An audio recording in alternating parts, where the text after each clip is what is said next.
In the grand, often tragic theater of the British royal family, some characters command the world's stage. They are the kings and queens, the dazzling princesses, the heir and the spare. Their lives are scripts we think we know by heart, played out in the relentless glare of public adoration and scrutiny. But behind the velvet curtains, away from the flash bulbs and the headlines, there are other figures, the quiet confidants, the steadfast loyalists, the keepers of secrets, and the menders of broken hearts. Their stories are rarely told, yet without them, the main drama could never unfold. This is the story of one such figure, a woman who was never meant to be famous, who sought no titles and courted no cameras, a woman of the countryside, of horses and dogs and muddy boots, who found herself thrust into the very epicenter of a royal war. Her name was Tiggy Legge-Bourke, and for a few tumultuous years she became one of the most controversial, misunderstood, and privately beloved women in the orbit of the House of Windsor. To understand her story is to understand the true human cost of a fairy tale's collapse, and to witness the unbreakable bonds forged in the fires of a family's greatest crisis. To grasp why Tiggy's arrival was so significant, we must first return to the cold, bitter end of the 1980s. The dream, the one the entire world had bought into, was dying. The marriage of the Prince and Princess of Wales, once billed as a storybook romance, had curdled into a cold war fought with excruciating politeness in public and devastating emotional cruelty in private. Prince Charles, the sensitive, duty-bound heir, felt trapped and profoundly misunderstood, retreating into the familiar comfort of his old flame, Camilla Parker Bowles, and the stoic embrace of his royal obligations. For Charles, Highgrove was his sanctuary, a place where he could cultivate his gardens and his soul, far from the stifling protocols of the palace and the emotional demands of a wife he no longer understood. Camilla was his anchor in this world. She shared his sense of humor, his love for the countryside, his view of duty. With her, he wasn't the future king. He was just Charles. Their relationship, reignited years after their youthful romance, became the central, unmovable fact of his private life and the source of Diana's deepest pain. Diana, on the other hand, had transformed. The shy teenage bride had blossomed into a global superstar, a master of the media, and a woman acutely aware of her own power. But this power came at a price. She felt betrayed, not just by her husband, but by the entire royal institution, the firm, as she called it. She saw it as a cold, unfeeling machine that demanded her silence and obedience while offering no emotional support. Her bulimia, her self-harm, her desperate cries for help were, in her view, symptoms of a system that was crushing her spirit. She was trapped in a gilded cage, and she was beginning to rattle the bars loudly. And then, in June of 1992, the Cold War turned hot. Andrew Morton's biography, Diana, Her True Story, landed like a bombshell. For the first time, the public read of her suicide attempts, her eating disorders, and her profound unhappiness. The book painted a picture of a lonely princess tormented by an indifferent husband and his long-running affair. What the public didn't know at the time, but the palace suspected, was that Diana herself had been the book's primary source, smuggling tape-recorded confessions to Morton through an intermediary. It was a declaration of war. She was no longer willing to suffer in silence. She was taking her story, her truth, directly to the people. The fallout was immediate and catastrophic. The monarchy was rocked to its core. The carefully constructed image of family unity was shattered beyond repair. By the end of the year, Prime Minister John Major was forced to stand before Parliament and formally announce the couple's separation. The fairy tale was officially over, but caught in the crossfire, Of this public implosion were the two people who mattered most: Prince William, then 10 years old, and Prince Harry, just 8. For any child, divorce is a seismic event. But for William and Harry, it was a global spectacle. Their mother's pain was on the cover of every newspaper. Their father's perceived coldness was the subject of endless commentary. They were forced to navigate a landscape of divided loyalties, whispered conversations, and tearful phone calls. Diana, in her desperation for allies, would at times confide in a young William, casting him in the role of confidant and counselor, an impossibly heavy burden for a young boy to carry. Charles, a man from a generation and a family that prized emotional restraint, struggled to articulate his own feelings, often appearing distant when he was simply trying to protect his sons from the bitterness of the conflict. The children's lives were now split. Weekends with father were filled with country pursuits, polo, fishing, long walks in the fresh air of Highgrove. It was a world of tradition, structure, and quiet routine. Life with mother at Kensington Palace was more spontaneous, more modern, and more emotionally charged. It was trips to theme parks, visits to homeless shelters, and lunches at McDonald's, all punctuated by the ever-present hum of Diana's ongoing battle with the press in the palace. Both parents loved their sons fiercely, but they were offering them two completely different worlds, two opposing narratives of their family's breakdown. A stable bridge between these two warring islands was desperately needed. It was into this emotional void that Prince Charles sought to place a figure of stability and uncomplicated affection. And for that, he looked not to a modern child psychologist or a progressive educator, but to a world he knew and trusted, the British aristocracy. He looked to the Legge-Bourke family. To understand Tiggy, one must first understand the stock she came from. The Legge-Bourkes were not flashy socialites. They were old-school, landed gentry, a family for whom duty, loyalty to the crown, and a stiff upper lip were practically woven into their DNA. Tiggy's father, Sir William, had been a decorated officer in the Royal Horse Guards and a respected member of the Queen's ceremonial bodyguard. Her maternal grandfather was the 3rd Baron Glenusk. This was a lineage of service, but the most direct and crucial link to the royal family came through her mother, Sian. For years she had served as a lady-in-waiting to Princess Anne, the Queen's famously hard-working and no-nonsense daughter. This was not a ceremonial role. It was a position of immense personal trust. It meant being a companion, a secretary, a gatekeeper, and above all, a vault of discretion. Sian Legge-Bourke understood the rhythms and the unspoken rules of royal life implicitly. It was a world her daughter, Alexandra, known to everyone by her childhood nickname, Tiggy, grew up adjacent to. Tiggy was not raised to be a debutante. She was, by all accounts, a quintessential country girl. Educated at Heathfield, an all-girls boarding school, she was known for her boisterous sense of fun and her lack of pretension.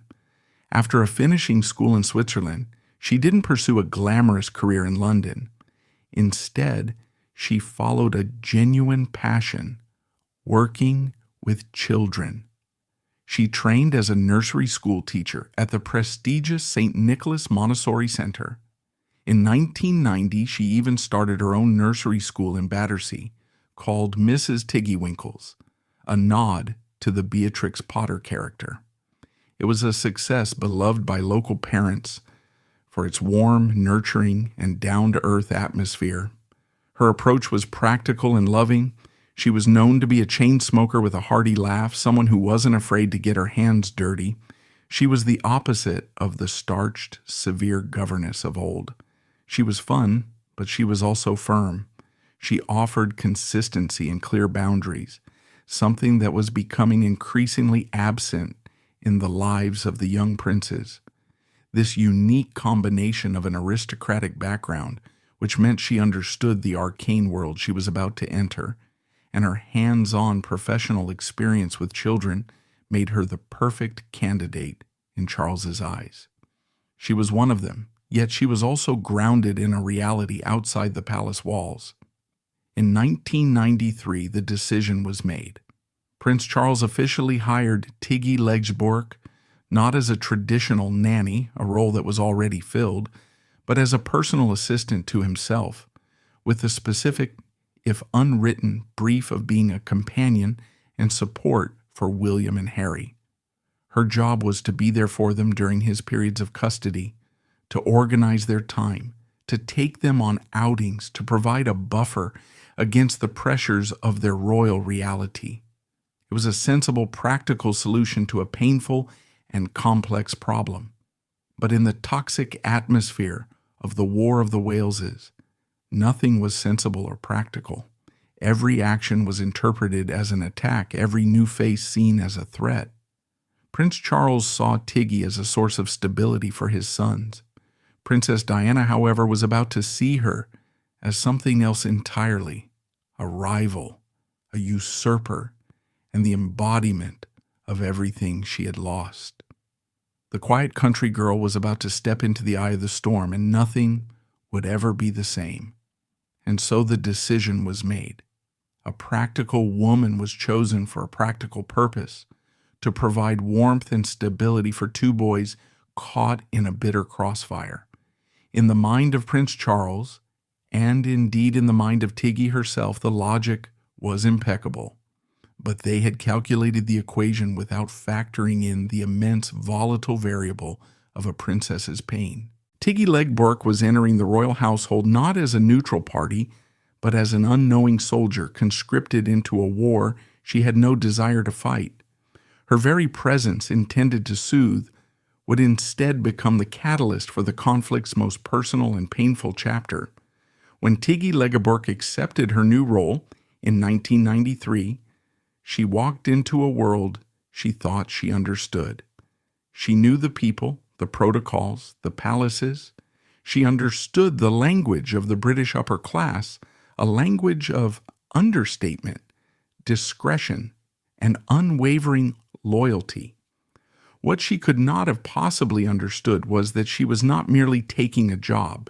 She was stepping onto a battlefield, unarmed. She had been hired to be a source of comfort, but in the fractured kingdom of Charles and Diana, comfort was a commodity in short supply, and loyalty to one side was seen as an act of treason by the other.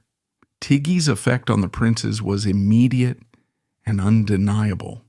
She brought a gust of fresh country air into their confined lives. With her, they weren't just heirs to the throne, they were boys. She was boisterous, fun, and utterly unfazed by their royal status. She'd ruffle their hair, tell them off with a gruff affection, and share their jokes. She nicknamed them "my babies," a term of endearment that was both loving and, as it would turn out, dangerously proprietary. She introduced them to the rough and tumble pursuits that she and their father cherished, long, muddy treks through the Scottish Highlands, the thrill of a hunt, the quiet patience of fishing on the River Dee. This was the world of Prince Charles, and Tiggy was its perfect ambassador. But herein lay the first critical fault line. The life Tiggy was curating for the boys was in direct opposition to the world Diana was trying to show them. Diana wanted to break down the palace walls, to expose her sons to real life. Her treats were trips to McDonald's, visits to Center Point homeless shelters, and holidays with celebrities. She wanted them to feel, to empathize, to understand the world beyond the castle gates. In stark contrast, Tiggy's world was a reinforcement of the old ways, the aristocratic traditions that Diana had come to loathe. It was a world of green Wellington boots, Land Rovers, and generations-old rituals that felt to Diana like the very heart of the establishment that had rejected her. Every happy photo of the boys in tweed with Tiggy felt like a personal rebuke, a sign that her sons were being pulled back into the orbit of the world she was so desperate to escape. For Diana, the distance was agonizing. When William and Harry were with their father, they were, in her mind, on enemy territory. She felt she had no control, no insight into their lives. She would call them, and they would be full of stories about their adventures with Tiggy. Their youthful excitement was, for Diana, a painful confirmation of her deepest fear. She was being replaced. This new woman, this chain-smoking, horse-loving aristocrat, was succeeding where she had failed, in making Prince Charles's world seem fun and desirable to her sons. The very idea was intolerable. The initial friction was subtle, played out in the coded passive aggression of the court. Diana began to refer to Tiggy scathingly as the hireling. She made it known through intermediaries that she disapproved of Tiggy smoking around the children. She questioned Tiggy's judgment, her influence, her very presence. Staff at Kensington Palace and Highgrove were forced to walk on eggshells, caught between the competing demands of a furious princess and the resolute prince who had hired Tiggy and stood by her completely. Diana's suspicion was not irrational, it was pathological, a pathology born of genuine trauma. She had been betrayed by her husband with a woman who had been part of his inner circle for years. Now she saw history repeating itself. Here was another woman, younger this time, single and clearly admired by Charles, being granted intimate access to her husband and, more importantly, to her sons. To Diana, Tiggy wasn't just a nanny. She was a potential mistress, a potential stepmother. Every shared joke between Charles and Tiggy, every fond glance, every moment of easy camaraderie was, in Diana's mind, further proof of a conspiracy against her. The media, of course, feasted on the drama. The narrative of a catfight between the spurned princess and the new court favorite was irresistible. Journalists began to receive anonymous briefings from friends of the princess, detailing Diana's anxieties and painting Tiggy as an ambitious interloper. Photographers were tipped off, capturing carefully framed shots of Tiggy with the princes that seemed to emphasize her maternal role. Tiggy, who had never sought the spotlight, was now a public figure, her character and motives dissected daily. She was cast as the villain in Diana's tragic opera, a role she had never auditioned for and did not want. And the boys were caught squarely in the middle. They were developing a deep and genuine affection for Tiggy. She was the fun older sister figure, the one who didn't cry or talk about the pain of the separation. She offered them an escape, yet they were fiercely loyal to their mother. They could feel her unhappiness, her disapproval. Imagine the emotional tightrope they were forced to walk, having to edit their own happy stories about their time with Tiggy for fear of upsetting their mother or feeling a pang of guilt for enjoying themselves in a way they knew she would resent. It was an impossible position, one that forced them to become emotional diplomats at an age when they should have been concerned only with scraped knees and homework. By late 1995, the situation had reached a fever pitch. Diana was becoming increasingly isolated and paranoid, seeing enemies in every shadow. And it was at this moment of extreme vulnerability that she was targeted by a ruthlessly ambitious journalist, Martin Bashir, of the BBC's Panorama program. Desperate to secure a landmark interview, Bashir systematically and deliberately poisoned Diana's mind. He preyed on her deepest fears, feeding her a steady stream of lies, and forged documents to convince her that she was the target of a widespread conspiracy orchestrated by the royal family. Bashir showed Diana forged bank statements that seemed to prove her own staff were being paid to spy on her. He told her MI5 was bugging her phones. He created an ecosystem of pure paranoia, cutting her off from trusted friends and advisors, leaving her with only him as a source of truth. And then he delivered his masterstroke of psychological manipulation. He allegedly commissioned a fake document, a mock-up of a receipt, suggesting that Tiggy Legge-Bourke had recently undergone an abortion. For Diana, this was it. This was the concrete proof she had been searching for, the final devastating piece of the puzzle. It confirmed her worst fear. Charles and Tiggy were having an affair, a child had been conceived, and the firm had covered it up. This fabricated proof was very likely the final catalyst that pushed Diana to sit down with Bashir and give the interview that would detonate her relationship with the royal family forever. In it, she famously spoke of the three of us in her marriage and questioned Charles's fitness to be king.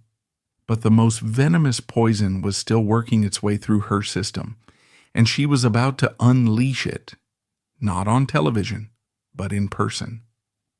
The moment came a few weeks later at the annual Christmas party for palace staff.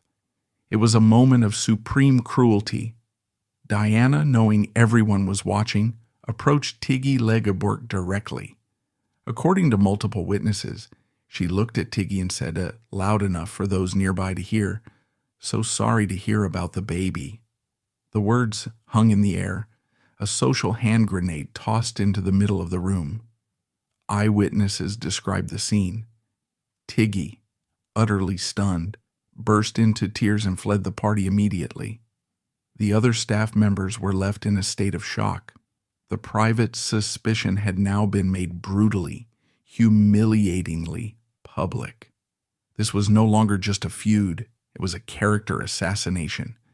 The accusation was monstrous, that Tiggy had not only had an affair with the Prince of Wales, but had aborted his child. It was a lie so profound and damaging it could not be ignored.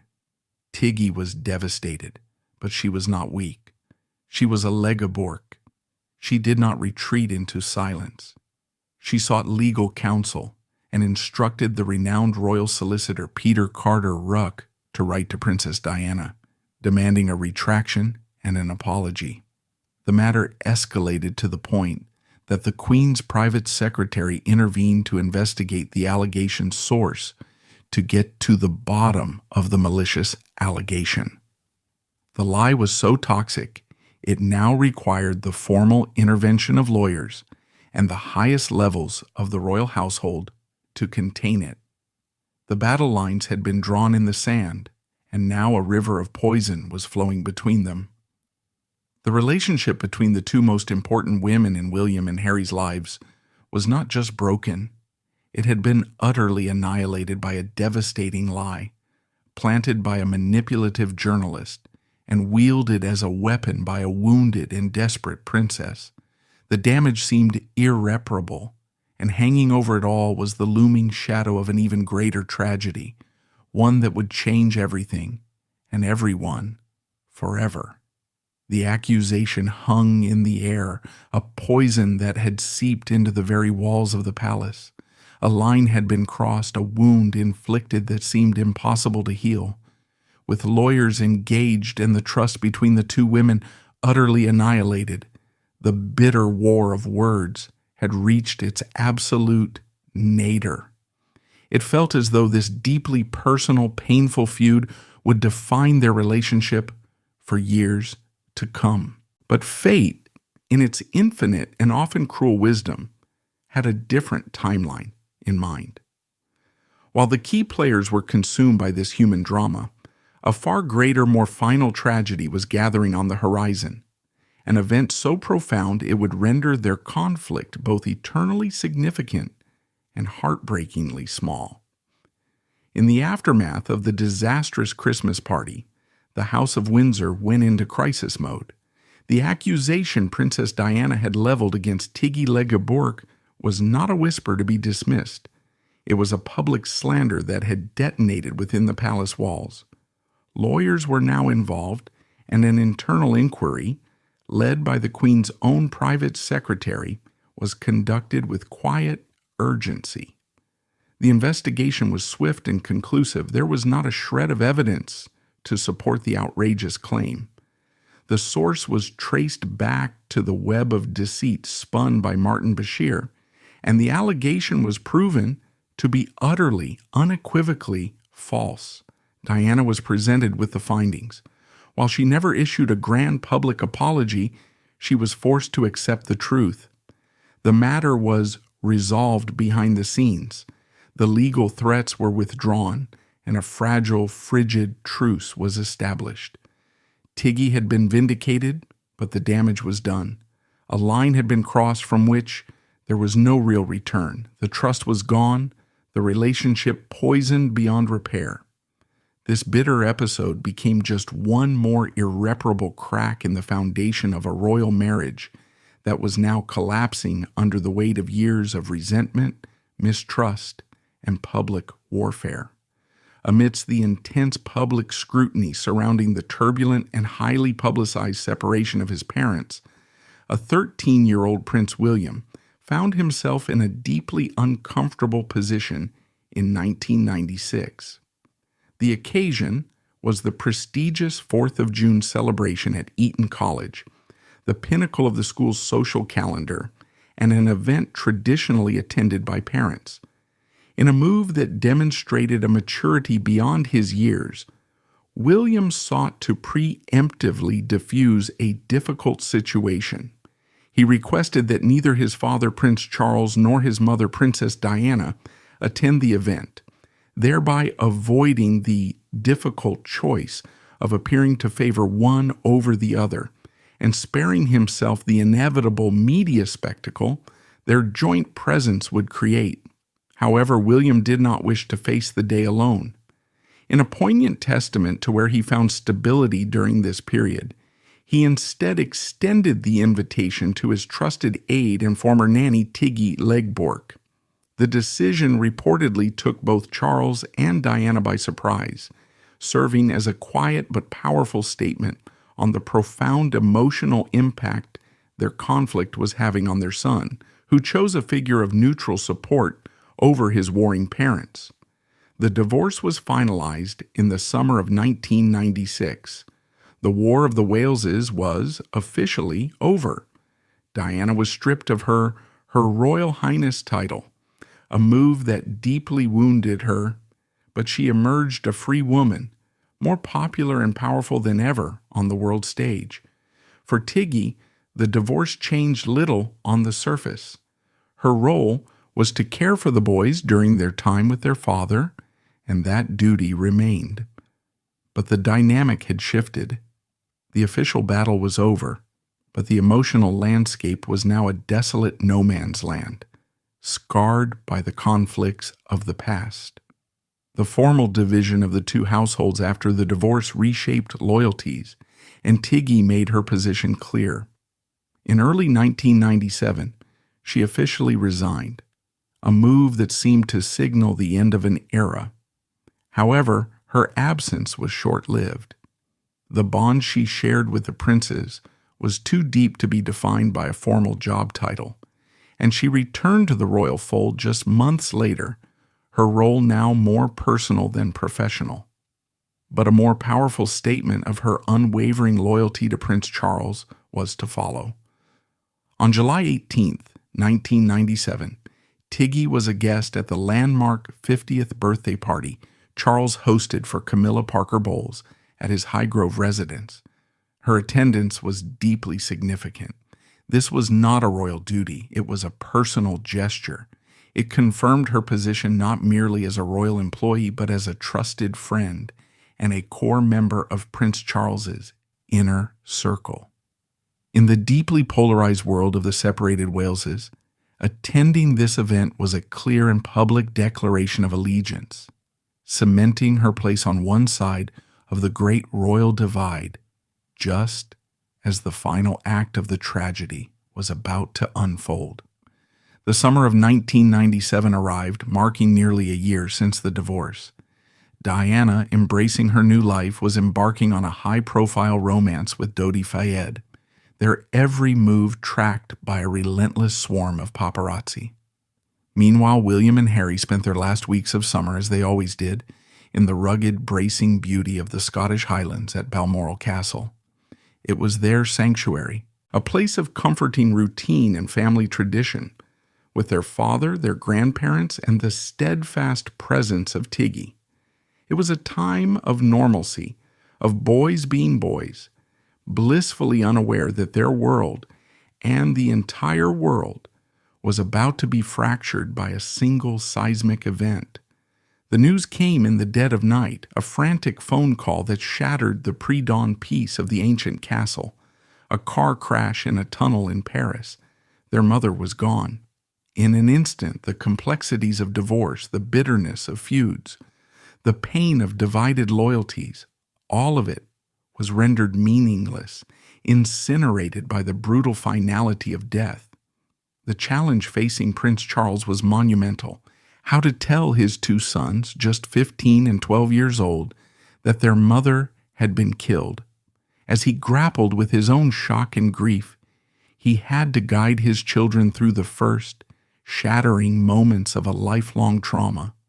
And in that isolated fortress of grief, far from the public eye, Tiggy Legge-Bourke was there. The woman who Diana had once seen as a bitter rival now became a crucial pillar of support. All the past animosity dissolved in the face of an absolute and terrible tragedy. Her only role now was the one that had mattered all along: to be a source of unwavering, uncomplicated comfort for her babies. She, along with their father and grandparents, helped shield them in those first disorienting hours of a world that no longer had their mother in it. Even after Diana's death, with the world's focus on the young princess's welfare more intense than ever, Tiggy's robust country girl approach to their upbringing continued to create waves.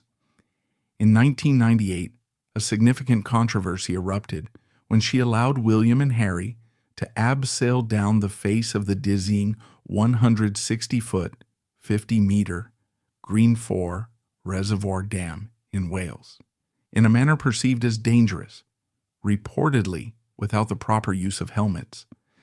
The incident sparked immediate public outrage and a tabloid frenzy, forcing St. James's Palace to launch a formal inquiry into the matter.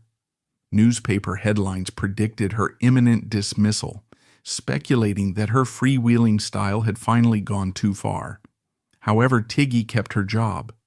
It was widely reported that she was saved from dismissal by one unwavering factor: the fierce loyalty and adoration of William and Harry themselves.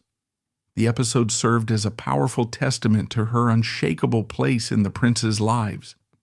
Their bond was now so strong that it could withstand even a major palace investigation and a storm of negative press.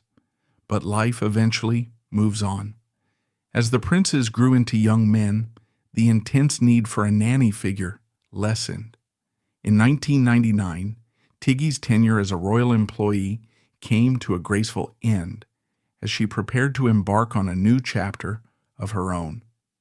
In October of that year, she married Charles Pettifer, a man with whom she shared a long and meaningful history. The pair had a brief romance as teenagers in the 1980s, while she was at Heathfield School and he at Eton College. They remained close friends throughout his first marriage to Camilla Wyatt, so much so that Tiggy was named godmother to one of their sons. Pettifer, a former officer in the Coldstream Guards, had built a career in the private security sector, running firms that provided elite ex-SAS officers for protection services. She expressed her happiness about their union to the press with a simple, heartfelt comment: "He's magic." The wedding itself offered a fascinating glimpse into the complex web of royal relationships. Princes William and Harry were prominent guests, their presence a public and heartfelt signal that her departure from the payroll did not mean a departure from their lives. More telling, perhaps, were the absences. Camilla Parker Bowles was reportedly not invited, and Prince Charles, despite Tiggy's fierce loyalty to him over the years, also did not attend, citing a prior engagement. The carefully managed guest list suggested that while Tiggy's devotion to the prince and his sons was absolute, her world did not automatically include his partner, underscoring the nuanced and personal nature of her allegiances. After leaving formal royal employment, Tiggy fully embraced her country roots, establishing a farmhouse bed and breakfast business on the Glenusk estate near Crickhowell, aptly named Tiggy's Experience. Despite her new life away from the palace, her deep personal connections to the royal family remained evident. In April 2006, she was a proud guest at Prince Harry's Sovereign's Parade at Sandhurst, and by November of that same year, it was reported that Prince Charles was a frequent visitor to her and her family at their home in Powys. Her integration into the highest levels of the royal family continued. In July 2007, both she and her husband were among the guests invited to Camilla's 60th birthday party. Later that year, in November, Tiggy also attended the prestigious service of Thanksgiving for the 60th wedding anniversary of Queen Elizabeth II and the Duke of Edinburgh at Westminster Abbey. Even more significantly, as the princes she had raised began their own families, they gave her a place of special honor. At Prince William's wedding in 2011, her own son, Tom Pettifer, served as a page boy, a role reserved for the closest of family and friends. In 2018, she was a special guest at Prince Harry's wedding, cementing her status as an enduring and beloved figure for both brothers. And this is perhaps the most telling chapter of her story. The bond she forged with the princes was not one of duty or employment. It was a bond of genuine, lasting love. They did not forget her. In fact, as they grew into men and started families of their own, they pulled her closer. In 2013, Prince William and Catherine asked Tiggy to be a godmother to their firstborn son and future king, Prince George. It was a profound honor, a public declaration of her permanent place in his family. While it has been widely speculated that she is also a godmother to Prince Harry's son, Archie, this has never been officially confirmed. Both brothers, though on different paths, independently affirmed her importance, ensuring that the woman who had mothered them through their darkest days would play a role in their own children's lives. Decades after the feud that had so publicly wounded her, Tiggy received a final definitive vindication. In 2022, following an investigation into Martin Bashir's deceptive practices, the BBC issued a formal, unreserved apology to Tiggy. They admitted that the totally unfounded allegation that she had an affair with Prince Charles and had an abortion was fabricated by Bashir to secure his interview with Princess Diana. The broadcaster paid her substantial damages, and she announced the funds would be given to charity. In a statement read in court, Tiggy said she was one of the main targets of Bashir's scheme, and that the false narrative had caused her and her family 25 years of lies, paranoia, and distress. The truth, buried for a quarter of a century, had finally been brought into the light. In a heartbreaking turn, the story of their enduring connection was reaffirmed through shared tragedy. On January 1st, 2025, Tiggy's family was struck by loss when her stepson, Edward Pettifer, was killed in a vehicle attack in New Orleans. In a rare and deeply personal display of support, both King Charles III and Prince William publicly issued official statements expressing their condolences. It was a somber confirmation that Tiggy was considered not just a former aide, but an integral part of the family, whose deepest sorrows were felt as their own. The story of Tiggy Legge-Bourke is more than a footnote in a royal drama.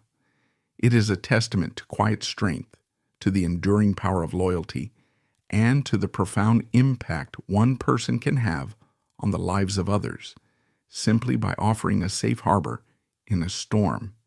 She sought no fame and desired no credit. She was a nanny, a companion, a friend who found herself at the center of a tragic global saga.